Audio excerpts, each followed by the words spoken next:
Allora un film notevole, grandi contrasti, piccole considerazioni prima di darti la parola, e poi darei ovviamente la parola al pubblico, sono sicuro avrà molto interesse ad intervenire. Dicevo, grandi contrasti generazionali, fotografia, abbacinante, il giorno fuori, all'interno invece. Mi ha ricordato a un certo punto alcuni frame degli Spiattati di Clint Eastwood con la candela, proprio davvero una fotografia. E poi ho visto, ho realizzato proprio che la fotografia di Francesco Piras, il regista di Stili Pirche, ma soprattutto secondo me lo scontro, proprio il contrasto tra manualità ormai sempre in via di scomparire e i mezzi tecnologici, oltre che poi gli aspetti linguistici che sicuramente il pubblico vorrà approfondire durante il dibattito. Sì, allora, questi aspetti c'erano in nuce anche nel racconto di Antonio Cossu, a cui il film molto liberamente si ispira. Chiaramente ho visto in questo racconto la possibilità di raccontare anche come confliggiamo ancora oggi, no? con la modernità e come fatichiamo anche ad accasarci, no? E in questo senso il vecchio Raffaele guarda con sospetto l'arrivo di un mezzo che non conosce e che però sente come un corpo estraneo che potrebbe cambiare in qualche modo la sua esistenza. Quindi da questo punto di vista il racconto, anche se parla di un mondo che non c'è più, ci può dire molto anche sull'oggi. Poi sono d'accordo anche su questa cosa del confronto generazionale. Più confronto che conflitto, perché il ragazzino come chi ha quell'età ha la grande curiosità di conoscere e di mettersi alla prova, non conoscendo ancora come dire, le insidie che ci possono essere nel voler crescere troppo in fretta, però è proprio della sua età. Anche in questo senso il racconto, pur come dire, essendo legato a un contesto apparentemente lontanissimo da quello in cui noi viviamo, ci può dire molto su come a volte abbiamo fretta di crescere, soprattutto ci dice molto su come abbiamo, credo, smarrito il senso dell'attesa, no? Che una volta invece regolava l'esistenza di tutte le persone, molte persone. E oggi, forse un po' come Angelino, abbiamo la tendenza a voler tutto subito, senza che vi sia, come dire, la capacità di attendere, di conquistare una cosa che qualche volta implica anche del sacrificio. E per cui questa storia così lontana nel tempo, scritta da un linguista, in realtà linguista più che altro funzionario, preposto alla protezione della lingua sarda nella regione Sardegna, perché Antonio Cosso di base faceva questo, è prestato alla letteratura con questo racconto così lontano nel tempo. Poi vi ho visto la possibilità di raccontarci molte cose anche del tempo in cui noi viviamo, compreso questo grande tema che riguarda la sfida che tutti i giorni ingaggiamo con la natura e che non ci vedrà mai vincitori. Prego. Chi vuole intervenire? Così. Per rompere il ghiaccio. Farina. È un film che mi ha fatto riflettere per diversi aspetti, no? Perché è legato a tematiche moderne, attualissime, il passato e il futuro che avanza. Il protagonista qui l'ho visto legato strettamente al passato, ancorato proprio, ancorato. E vivendo in un mondo a contatto diretto con la natura, confidando sulle forze del vento, sulle forze della natura, il vento, la pioggia, il sole, quello che è. Oggi tutte forze che si regolano col telecomando, completamente un altro mondo. Allora, specularmente poi c'è il mondo moderno, la diversità, il progresso, le innovazioni, a cui ho visto lo vedo refrattario. Quando è arrivata la Mequetreppia, ha detto: tornato in casa tua, mi pare di aver sentito. Lo dice agli invasori. Agli invasori, sì. Esatto, come se fosse un invasore. E quindi preferisce tornare nei suoi passi, tornare al passato, un passato con una vita grama, ovviamente abbiamo visto, no? Tecniche antiche e così via. Mentre il futuro che avanza è un futuro roseo che però presuppone un impegno, e l'impegno, un adattamento, e l'intelligenza sta nell'adattamento in contesti diversi. L'intelligenza umana è proprio quella, no? Quindi qui mi è parso un po' refrattario. Insomma, per non farla molto lunga, io ho visto nel personaggio protagonista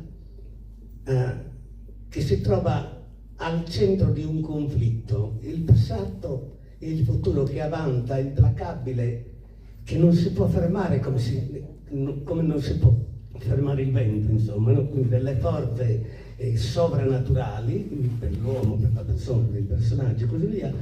Quindi io, concludendo, non so, mi sta sorgendo in questo momento un dubbio, non so se ne ha fatto per necessità virtù, cioè rimanere ancorato al passato, considerando che il futuro appunto gli comporterà una sorta di adattamento e di impegno quotidiano, mentre invece preferisce rivivere il passato, il suo vissuto quotidiano di sempre.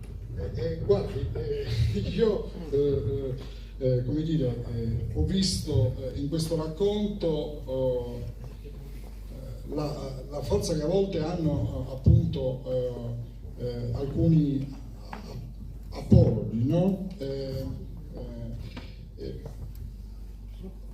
Ora, non è che il film demonizzi il progresso o la modernità, tenga conto che l'ambientazione è un'ambientazione non odierna.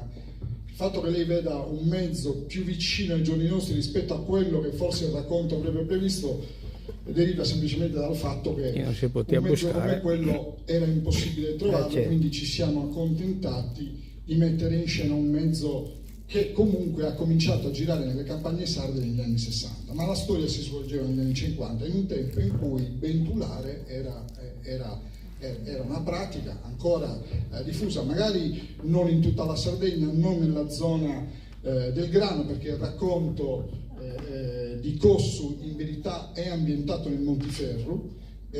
Io ho spostato l'ambientazione nel Medio Campidano semplicemente perché il mondo che evocava Cossu non c'è più, quella zona là non ha più, nonostante ci siano ancora tanti pastori, non ha più quella vocazione agricola che aveva probabilmente nel periodo in cui lui lo ha scritto, a cui faceva riferimento, per cui quando si fa una traduzione per immagini in un testo letterario si prendono le libertà, e una libertà che mi sono preso è stata appunto quella di cercare un luogo che fosse iconico e dove come dire, la natura fosse protagonista in questo senso, e l'ho trovato lì nella zona di Guasira.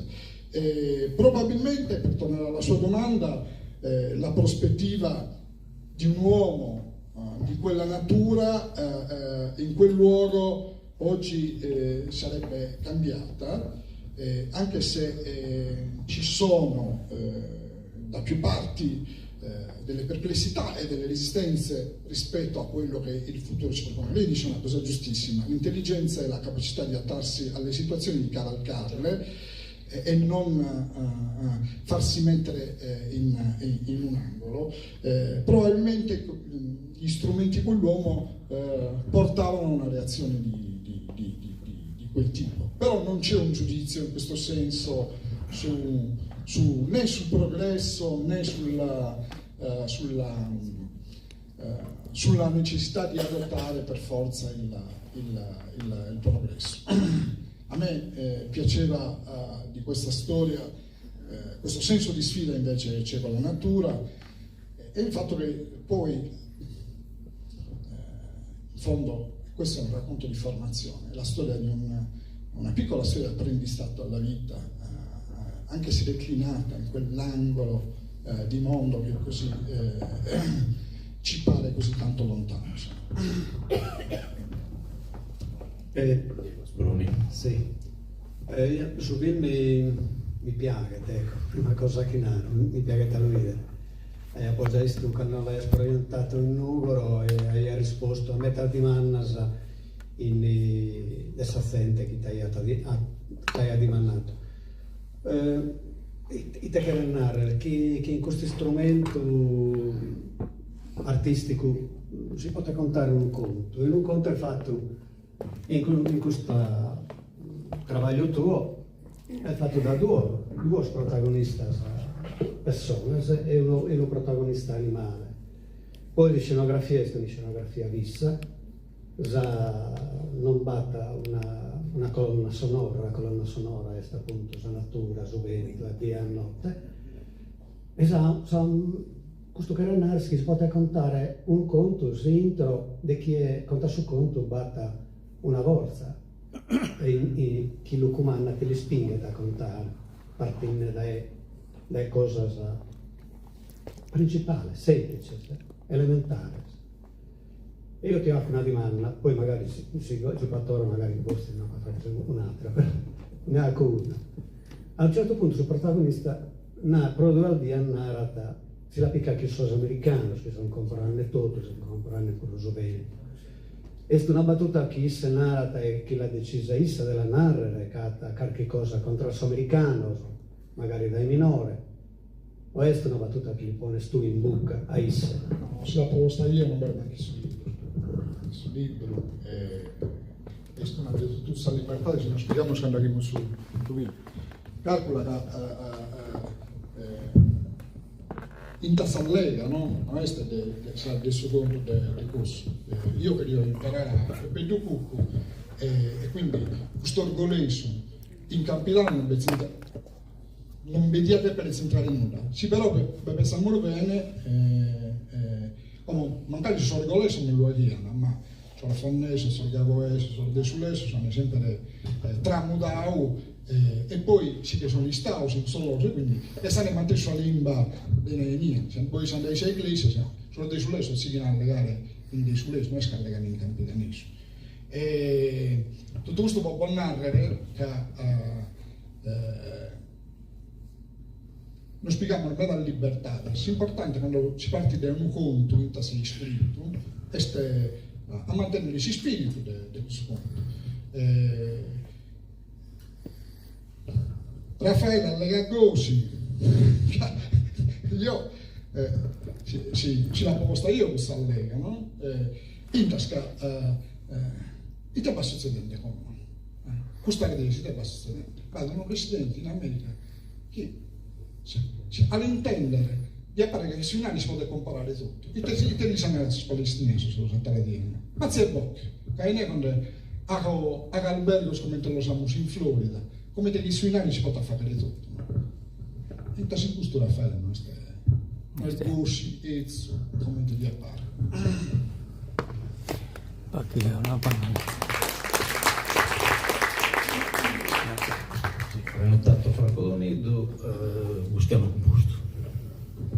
Allora io su chi rappresenta su questo cinema, questo film, insomma, la sapo una cosa normalissima di questo periodo, insomma, di questo anno, cioè sul fatto che va due generazioni che si confrontano, cioè, in effetti è una specie di duello tra issos, però insomma un duello pacifico, ma le due generazioni escono in maniera evidente, normale. Secondo me è una situazione assolutamente normale in questo periodo, che tante famiglie, specialmente del pastore, del massaio e così via, sicuramente vivito. E certo che un uomo di cussettate che poi ha cussettate in questo filmato, insomma, è stata attaccata in maniera sua, già è normale che va un ispanto, un'accettazione difficile sul mezzo nuovo, insomma, e così via. Però e poi la questione del suvento, penso che sia una casualità, insomma, sul fatto che come vedete tutta questa questione di speculazione energetica, non riesco, in quale anno è stato girato? Su film, l'abbiamo fatto 2 anni fa. 2 anni fa, che quindi già si presenta io. Cosa l'ho scritto su 75, mi pare, 76. Ecco, ma la questione del suvento è prevista su conto iscritto, è prevista questa frase, sì. Suvento è stato protagonista di su conto. Cioè che è una maniera pure di narrare probabilmente, no, del costumi, l'americano si che rompe canne tutto, viene a suvento, insomma, è come questo è storato dell'attualità, del suvento, sì che lui che riempicare a bene. Ma io ti chiedo poi una domanda dal suo punto di vista della regia. Ecco, come mai, o forse pure su conto, come mai sei separato del Wackel Morris, questo pizzinetto? Cioè, batte una motivazione, oppure, appunto, dimando, è scritto su conto? No, su conto su Peppino non moriti. Non moriti, ecco, poi te sei regiato separato del Wackel Morris. Non moriti, anzi, a un certo punto su ento atto suo tu cada. E si capisce quasi tutto, però per esempio a salvare in tascato. Tanto,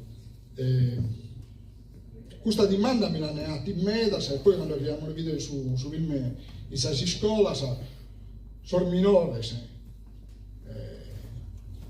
non l'accettano, no, questa cosa. Si porta a parlare la verità, sono partito da questa idea che chi se nos ponimos a guerra di natura non vinchimos, perché ormai hanno dato lo scazzotto a marghetta la terra, come a ghetta terra su pipio, no? E così si dà de base.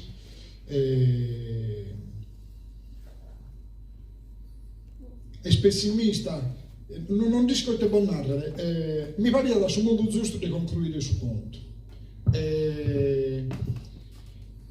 E non dei dio uno differente, anzi,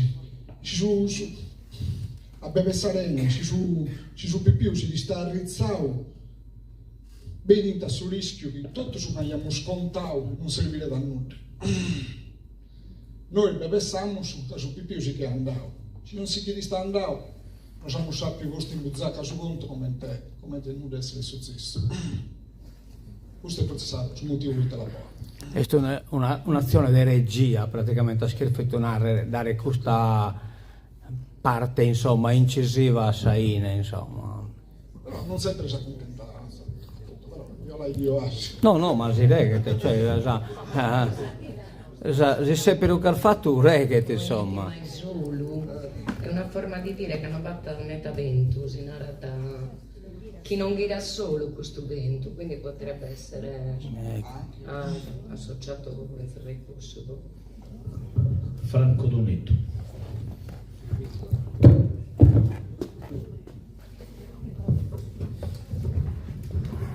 Ma il film è uno spaccato di vita, se torniamo indietro, chi ha superato i 70 anni, queste scene realiste, queste e forse anche di peggio, insomma, cioè, non era vivere, era un po' sopravvivere per tutti. Se raffrontiamo con la vita che facciamo oggi, diciamo che non sono passati 70 anni, sono passati 7 secoli, insomma. Il cambiamento è avvenuto ad una velocità spaventosa, insomma. Però allora così si viveva. Pensiamo che la sopravvivenza di quest'uomo e di tante persone allora era affidata agli eventi atmosferici. Probabilmente il terreno non era manco il suo, e diciamo che il prodotto che riusciva a salvare, se arrivava il vento, doveva dividerlo col proprietario del terreno. Erano le situazioni più diffuse allora, insomma. Quindi questo era il modo di vivere allora. In questi 70 anni il mondo si è ribaltato. Io lamento un po', non tanto sulla critica al film, che fa pensare parecchio, insomma, metto sull'aspetto che in 70 anni si è progredito, si è arrivati, ma stiamo progredendo ancora o stiamo piano piano, un po' per un motivo un po' per l'altro, tornando indietro? E con tutta una serie di questi ultimi anni, io credo che questa riflessione, questo pensiero sia un po' di tutti, insomma, e ce lo dobbiamo porre il problema rispetto ai nostri figli, ai nostri nipoti, insomma, e quanti eventi negli ultimi anni non ci fanno pensare che forse stiamo tornando indietro. È la pandemia, il cambiamento climatico, è il mondo affidato a chi? Alle macchine, agli uomini purtroppo, agli uomini, perché forse c'è da affidarsi più alle macchine che degli uomini, forse è discutibile, visto da chi siamo oggi governati, a livello soprattutto internazionale, insomma. Quindi fa molto riflettere, quindi questa è una considerazione che faccio io. Grazie. Io a riguardo su dove stia andando il mondo ho una mia opinione come tanti, ma non ho ricette né su come riformarlo. Certo è che a volte si è portati a raccontare una storia perché in una storia anche così lontana si può trovare in filigrana qualcosa di quello che viviamo. Poi probabilmente a tentarci, questo è il mio caso, è anche il fatto che pur non appartenendo anagraficamente a quel mondo o lo ha in qualche modo orecchiato, perché io comunque sono nato comunque in una piccola comunità, come può essere quella del racconto, ho avuto la fortuna, perché la considero una fortuna, di avere delle giornate da passare in campagna, perché avevo uno zio pastore che nella campagna qui sotto di Salle aveva il bestiame, e quindi come premio la scuola aveva la possibilità di andare a passare là una settimana, soprattutto durante la primavera. E quindi questo mondo che oggi ci sembra lontano anni luce, ho fatto quasi a tempo a conoscerlo, ed evidentemente l'emozione, la suggestione nel viverlo che mi ha portato non mi ha mai abbandonato, e poi in qualche modo rientra poi dopo nelle cose che uno sceglie di raccontare, anche se poi si vuole parlare dell'oggi. E questo è un processo, come dire, naturale, inevitabile, che si fa distinto, senza troppi calcoli, ed è anche il solo modo, credo, per uscirne in qualche modo alla pari col mezzo che ci sfida, in questo caso il cinema, perché penso che è un mezzo, ma lo sono un po' tutte le forme di comunicazione, che ti chiede di essere sincero, anche quando maneggi lo strumento principe della finzione, perché il cinema è fondamentalmente finzione, però anche con l'artificio, la finzione, però devi essere fondamentalmente sincero. Il solo modo per farlo è raccontare qualcosa che tu conosci, che non è derivativa, ma è qualcosa che in qualche modo hai vissuto o appartiene al tuo vissuto, alle persone con cui sei cresciuto e hai formato. Solo così hai qualche chance poi anche di arrivare al cuore dello spettatore, a meno che non si intenda questo lavoro semplicemente come una modalità puramente mercantile, come un'occupazione che può portare profitto, perché è anche, come dire, legittimo, però se lo si interpreta al meglio può essere qualcosa di più, cioè ci può dare la possibilità di aprire delle finestre sul mondo e raccontare il mondo da cui noi conosciamo. Ed è la ragione per cui forse fin dall'inizio come dire, ho scelto un mezzo che certamente non apparteneva ai ragazzi della mia età e della mia formazione. Quando io ho cominciato a interessarmi al cinema mi guardavo bene dal dire tra i miei amici del mio paese che quello poteva diventare o volevo diventasse magari un lavoro, perché avrei suscitato ilarità, no? In una comunità piccola come quella di Dorgali, perché era talmente sproporzionata il desiderio rispetto alle possibilità che mi erano date che non lo potevo neanche raccontare in giro, no? E però una delle leve che forse mi ha fatto anche superare qualche difficoltà è stato proprio il desiderio di raccontare il mondo da cui provenivo, anche perché mi sembrava da spettatore che oggi fortunatamente questo gap si è ridotto, ma prima mi pareva che il cinema, ad esempio, il nostro mondo lo avesse raccontato poco e qualche volta anche in maniera scorretta, e non sempre, in cui noi avevamo come dire, facilità a riconoscerci. Quindi anche questa è stata probabilmente una leva, e l'insieme di queste cose che un po' entrano in gioco distinto, un po' attraverso il ragionamento, ti fanno scegliere un racconto come questo piuttosto che un altro. Aggiungo, se permette, intanto condivido quello che ha detto, ma un particolare non da poco. La morte del ragazzo è perfettamente attinente a quell'epoca, a quel periodo. Era dato per scontato che in ogni famiglia di 7, 8, 10 figli qualcuno andasse male. E lo si piangeva, sì, ma tanto ce n'erano altri. Purtroppo era così quel mondo allora. Quindi lo vedo in linea col film, la morte del ragazzo. Robert Cazzetta. Sì, io non ti devo fare domande, però solo qualche considerazione che ha suscitato la visione del film. Sì, bellissimo, bellissimi contrasti, come hai detto prima all'inizio Pachito, tra luce e ombra, no? Poi dove c'è luce c'è ombra, quindi bellissimi questi esterni abbacinanti e quasi caravaggeschi interni, no? Ma una cosa che secondo me è molto potente nel film è il sonoro, perché non c'è colonna sonora. Cos'è che siamo reduci da più mini rassegne dove si parlano tantissime di colonne sonore.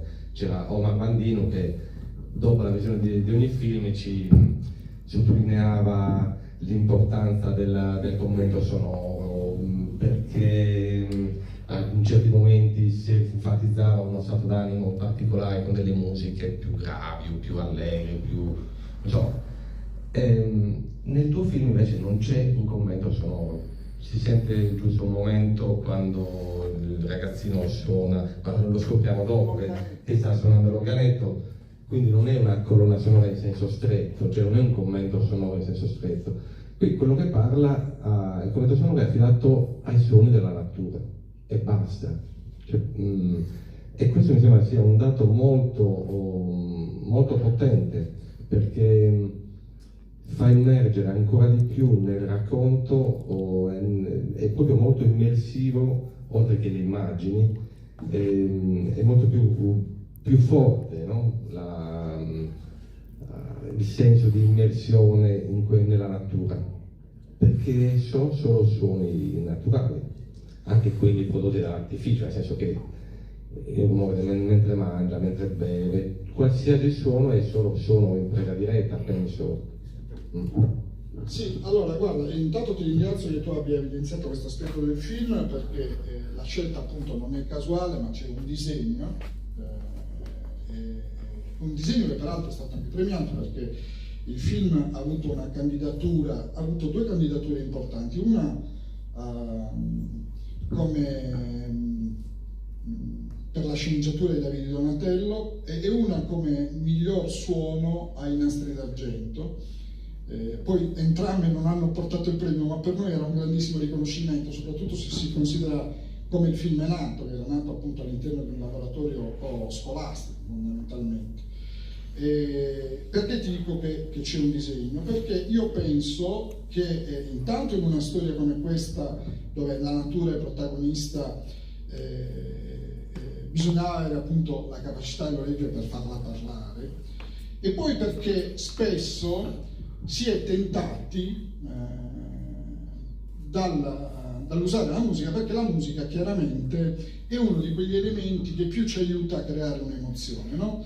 E talvolta ci sono, come dire, dei colleghi, non mi fraintendete in questo, perché io ho una grandissima considerazione della musica al cinema. Prima parlavate della trilogia del dollaro, quello è uno degli esempi, come dire, più virtuosi, no? Dove la musica arriva quasi a sceneggiare le storie. I temi di Morricone, come dire, sono quasi una sorta di prolungamento della natura dei personaggi. Pensate, che ne so, ad Armonica in C'era una volta nel West, no? Si chiama Armonica e ogni volta viene annunciato da un tema, quindi chi utilizza la musica lo fa in un modo talmente consapevole da essere appunto non un semplice accessorio, ma è un elemento fondante della costruzione proprio drammaturgica. Però proprio perché io ho consapevolezza di questo e non ho invece di contro, non ho quel tipo di sensibilità, e la considero anche un limite per certi versi, perché vorrei poter avere l'orecchio che avevano Leone e Fellini e avere la buona sorte di incontrare dei collaboratori come Morricone o Nino Rota, però molto spesso, salvo questi casi straordinari, la musica viene usata quasi per sostenere le immagini, come se da parte dei registi non ci fosse fino in fondo fiducia nelle immagini stesse, per cui è uno di quegli elementi che viene attivato per ringraziarsi lo spettatore, però talvolta, se non è maneggiato con cura, il rischio è che la musica finisca per non solo cambiare il tono al film, ma per prendersi la scena anche a danno del film. Ecco, avendo così chiaro questo, mi sono guardato bene dall'utilizzare, soprattutto in un racconto come questo, della musica di commento, la tentazione ci poteva essere, perché poi fa da pendant col paesaggio. Ci sono molti film che la usano ad arte, quasi con la finalità di toppare un po' le immagini, cioè di trainarle. Ecco, io in questo forse ho avuto un atteggiamento quasi monastico e l'ho severamente ricacciato indietro anche là dove ci poteva essere la tentazione, perché confidavo invece nel suono della natura. Per cui tutto quello che hai notato mi fa piacere, perché dietro c'è un pensiero, non è arrivata per caso.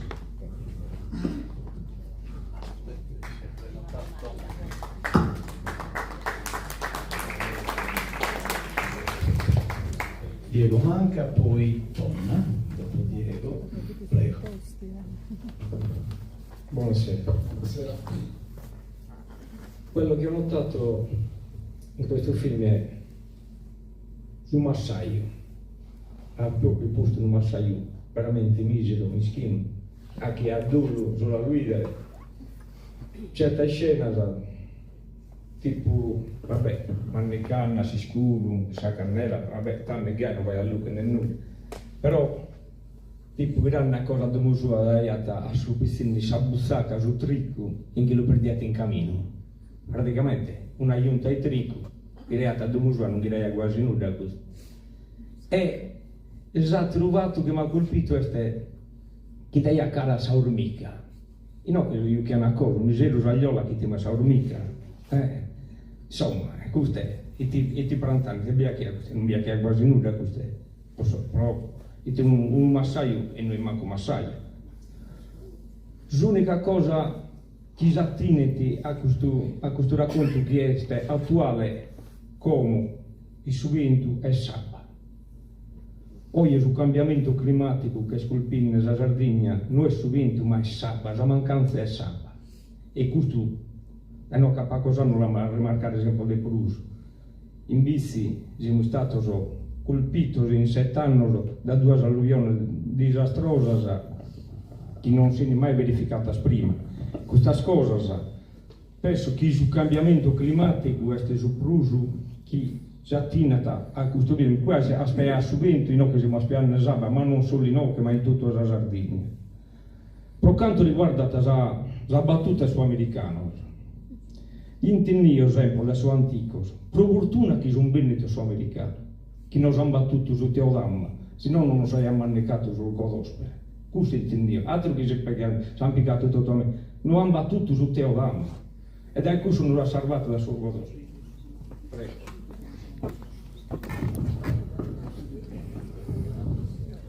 Ti porto poi gli spalle. Ti porto poi gli spalle. No, era una considerazione. Non è una settimana, è una constatazione. Da uno poi del mondo delle campagne come Diego. Prego, Tonna. Sono però dipendente a considerare che in Brasile noi stiamo abitino. Poi si è ricco, signore, non si può. Come lo fermono sono quello sono. Però in alta da ieri esplosione con l'ironia, cioè in mia vai alla misera sapuro. Misero, non vai alla corvo, sono corvo, sono in quello sono no. Posso tricco di sicuro, certo. Infatti sono del desolo sono quelli di tutto, io devo una domanda, una curiosità. Sono due protagonisti erano due varianti di essere basate e si comprendono perfettamente. Questa è stata una scelta narrativa o una casualità? No, come tipo si parlando prima, io voglio imparare a Peppe Ducu questo film, no? La imparavo convinto che ci poteva fare proprio in Sardegna questa trama, no? E andando a zero in tutto questo anno ho visto che chieste diventavano poi stanziali, se loro se ne andassero potranno mutare, ci hanno messo all'invasua. E allega che sta gente che solo sta all'invasua e già siamo parenti. Questo pizzinetto è il figlio di Onneso, sono maestre, un pizzinetto di Ollastra, quindi allega su una variante campidanese, no? Però si comprendia perfettamente con Peppe. Vista questa differenza, questa varianza, mi pare che poniate in evidenza la differenza delle due generazioni, no? Questo io non l'ho pensato, però ci può leggere in trascorso. Però vado in mente, prima quando sono presa su Rio, in può giustificare questo cambio di allega, no? Su massaio di Narada che Sakoyuau, Shazia, che è sicuramente capitanese, no? Certo. San lui, no? San lui.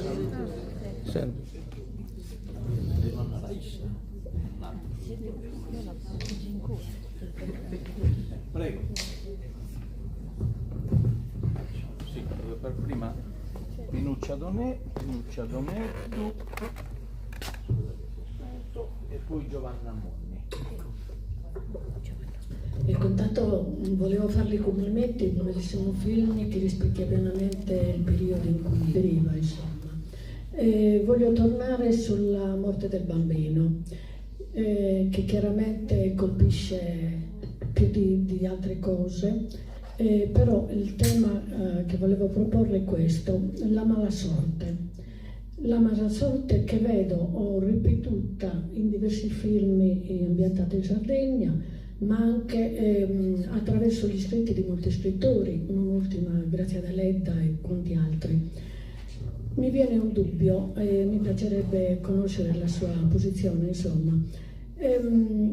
Ma non è che noi sardi abbiamo questa forma, tipo una mania di persecuzione, che comunque ci realizziamo, in qualche modo ci sentiamo vivi se siamo presi dalla malasorte, soprattutto mi riferisco agli anni addietro, e che questa malasorte fosse un motivo di dare vitalità alla famiglia, perché comunque allora c'era il vicinato, c'era tutto il paese che si raccoglieva intorno alla famiglia e quindi Sudolo, no?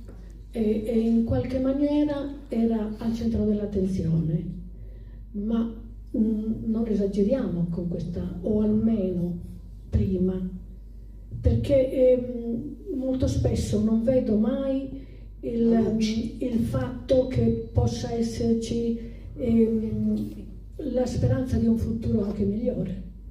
Grazie. E la sua è una bella domanda, meriterebbe da sola una tavola rotonda. Io non so se da parte di chi opera nel settore ci sia, come dire, una vocazione a raccontare i risvolti drammatici, no, della nostra esistenza.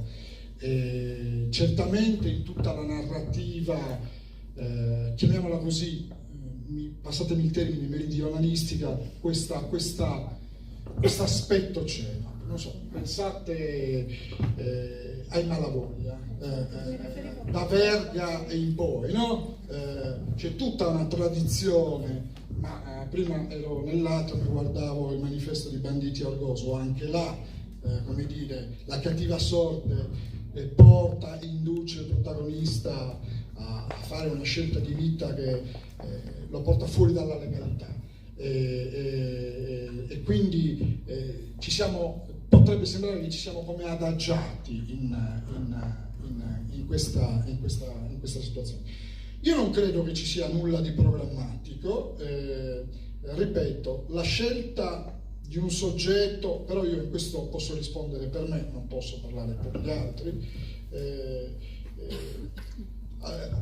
molto spesso avviene istintivamente, solo dopo che lo abbiamo elaborato, l'abbiamo realizzato, capiamo fino in fondo qual è stata probabilmente la ragione che ci ha spinto a raccontare quella storia piuttosto che un'altra. In questo senso il cinema può diventare, ma lo è anche la letteratura, uno strumento straordinario con cui fare i conti, no? Anche per leggere la natura di chi lo fa.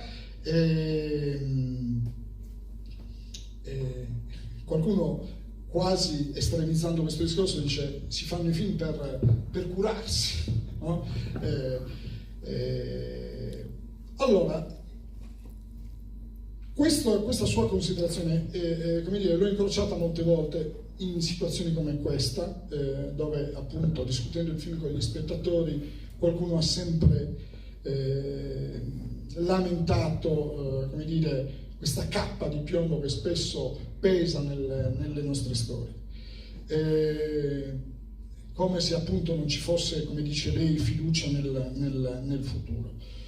Ora, io forse in questo film, su questo film, diciamo, questa lettura può essere certamente attivata, però io ho fatto anche ho portato delle altre storie sullo schermo dove anche in contesti difficili si poteva vedere la luce. Non so se lei conosce il racconto di Sergio Azzeni, Bellas Mariposas, la storia di due ragazzine che crescono in un contesto di degrado che più difficile non si può, eppure, come dire, hanno una tale fiducia nella vita che tutto questo le fa dimenticare il poco decoro che hanno, diciamo, intorno. Quindi non sempre è vera questa cosa.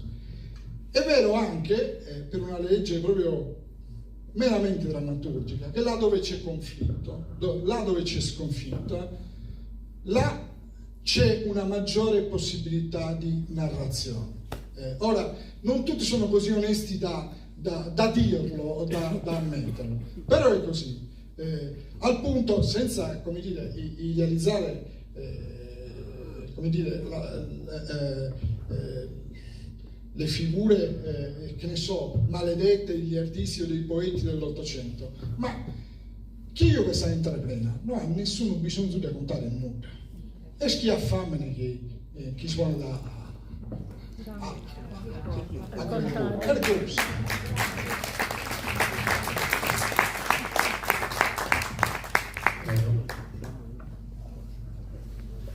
Buonasera.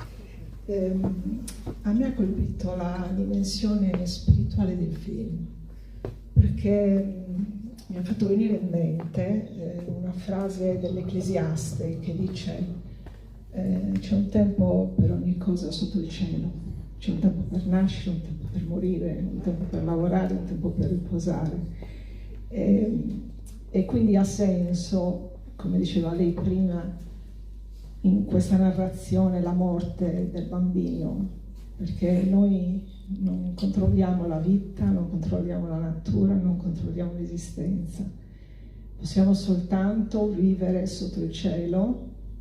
E mi è sembrato che a un certo punto il contadino usasse le parole come preghiere, perché diceva fallo alzare il vento, fallo alzare. Con chi parlava il contadino? Cioè lui faceva un gesto manuale, molto manuale, e sollevava e diceva fallo alzare il vento, fallo alzare il vento. Con chi parlava il contadino? Parla con se stesso, parla con Dio. C'era una dimensione spirituale molto potente, e della potenza del cinema e del suo cinema. Complimenti. Grazie.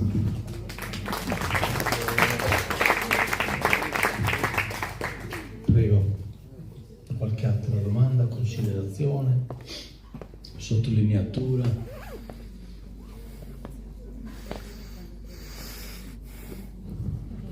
Altrimenti, sì, si può dire qualche altra cosa. Salvador, se no ti volevo chiedere se cortesemente, questa è una cosa diciamo fuori copione, come si suol dire, no? Abbiamo deciso, anche dietro il consiglio proprio di Francesco Piras, l'autore della fotografia, ci ha consigliato di proiettare questo film Asbestas, che tu mi hai detto che hai visto, sì, dove ritorna proprio la problematica delle nuove sfruttamenti, diciamo, energetici. In questo caso credo che si parli di un impianto fotovoltaico in un paese basco, da dove scaturisce poi una falla, praticamente. Ma Asbestas è il film che noi sardi ancora non siamo riusciti a fare. Quando lo si vede però hai la sensazione di stare a casa, perché è la storia di due francesi, un lui e una lei, che decidono di andare a vivere appunto in Galizia, dove comprano questo terreno perché come dire, vogliono vivere a contatto con la natura e in un certo senso sappiamo poco del loro passato, ma sembrerebbe che vogliano, come dire, voltare pagina rispetto alla loro esistenza precedente. Si insediano in questo luogo, comprano un rudere, lo risistemano, una storia quindi che molto ha a che fare con quello che accade anche da noi, e cominciano a vivere in questa terra, praticano appunto l'agricoltura biologica, però la loro presenza non è, come dire, vista con grande simpatia da questa piccolissima comunità, no? Che si deve abituare non a questo cambiamento, ma a questa presenza. In particolare due loro vicini, due fratelli, uno dei quali non vi voglio raccontare troppo, ha avuto un trauma e quindi il fratello più grande lo deve in qualche modo accudire. Però la situazione quando è che precipita? Nel momento in cui a un certo punto una società straniera decide di acquistare quei terreni perché vuole impiantare un impianto appunto fotovoltaico. E questi che cosa fanno? Fanno qualcosa che evidentemente alla gente del posto, che già li guardava con sospetto, non piace. Loro si ribellano a questa cosa qua e non vogliono cedere il loro terreno. Questo è l'elemento di volta nel racconto che fa precipitare la situazione. Non vi dico poi come la storia evolve a via, perché vi toglierei il piacere di vederlo, però vedetelo il film perché ci rispecchiamo molto facilmente. Insomma. Ci sono, vedrete nei film, dinamiche che tutti quanti noi in qualche modo abbiamo vissuto. Ecco, noi abbiamo, infatti volevo, come dire,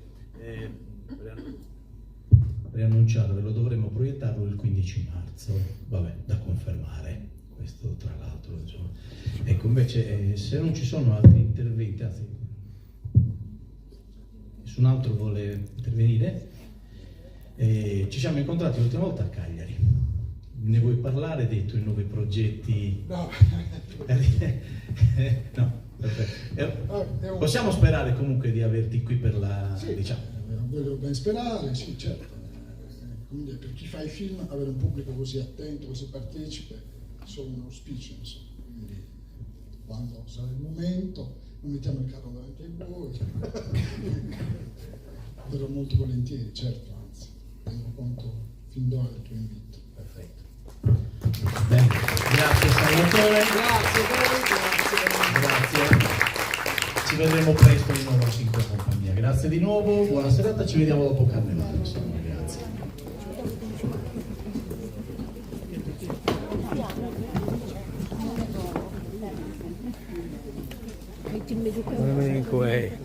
Non me la peli che ne hai già scheggiato.